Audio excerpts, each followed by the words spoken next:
ہیر رانجھا کی حقیقی کہانی۔ ہیر ضلع جنگ میں آباد سیال قبیلے سے تعلق رکھتی تھی اور ایک جٹ لڑکی تھی۔ وہ انتہائی خوبصورت اور علاقے بھر میں اس جیسی کوئی لڑکی نہیں تھی۔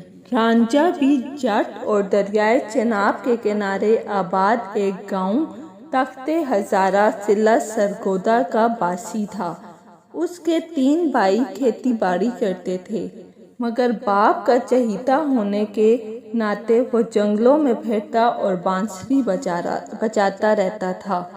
اس نے اپنی زندگی میں کم ہی دکھ دیکھے تھے۔ جب رانجھے کا باپ مر گیا تو اس کا برا دور شروع ہوا۔ پہلے زمین کے معاملات پر اس کا بھائیوں کے ساتھ جھگڑا ہوا، پھر بھائیوں نے اسے کھانا دینے سے انکار کر دیا اور نتیجتاً رانجھے نے اپنا گاؤں چھوڑا اور آوارہ گردی شروع کرنے لگا۔ پھرتے پھرتے وہ ہیر کے گاؤں جا پہنچا اور اسے دیکھتے ہی اپنا دل دے بیٹھا۔ ہیر نے جب اسے بے روزگار پایا تو رانجھے کو اپنے باپ کی مویشی چڑھانے کا کام سونپ دیا۔ رفتہ رفتہ رانجھے کی ونجلی نے ہیر کا دل مول لیا اور وہ اس اجنبی سے محبت کرنے لگی۔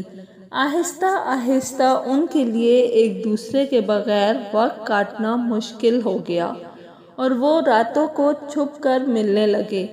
یہ سلسلہ طویل عرصہ جاری رہا۔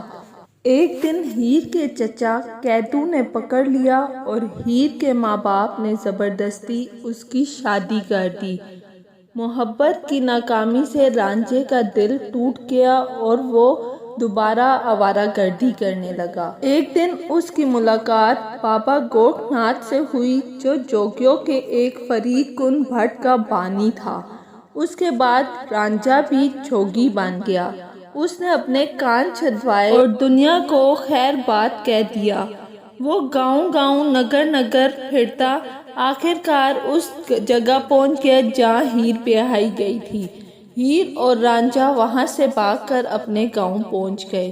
بحث و مباحثے کے بعد ہیر کے والدین دونوں کی شادی پر رضامند ہو گئے اور حاسد کیدو نے عین شادی کے موقع پر زہریلے لڈو کھلا کر ہیر کا کام تمام کر دیا۔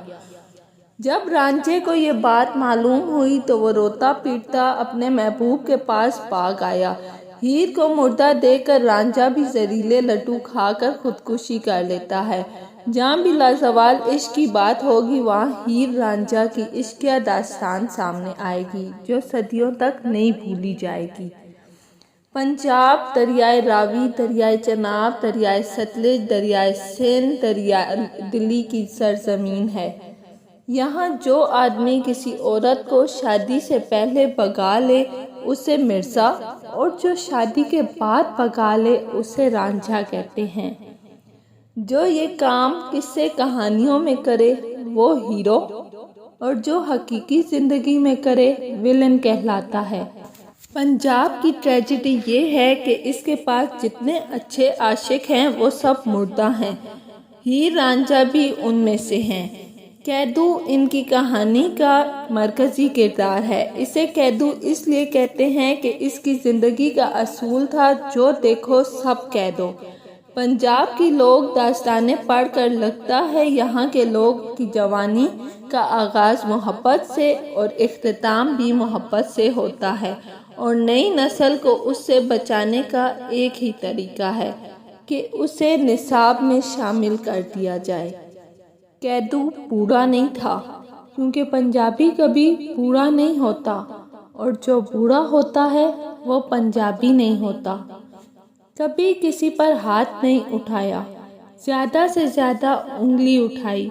کسی خاتون کو اس وقت تک نہ دیکھتا جب تک اس پر شک نہ ہوتا۔ اس کی نظر صحافی کی تھی، جبکہ حوصلہ اور جسم اس کا اپنا ہی تھا۔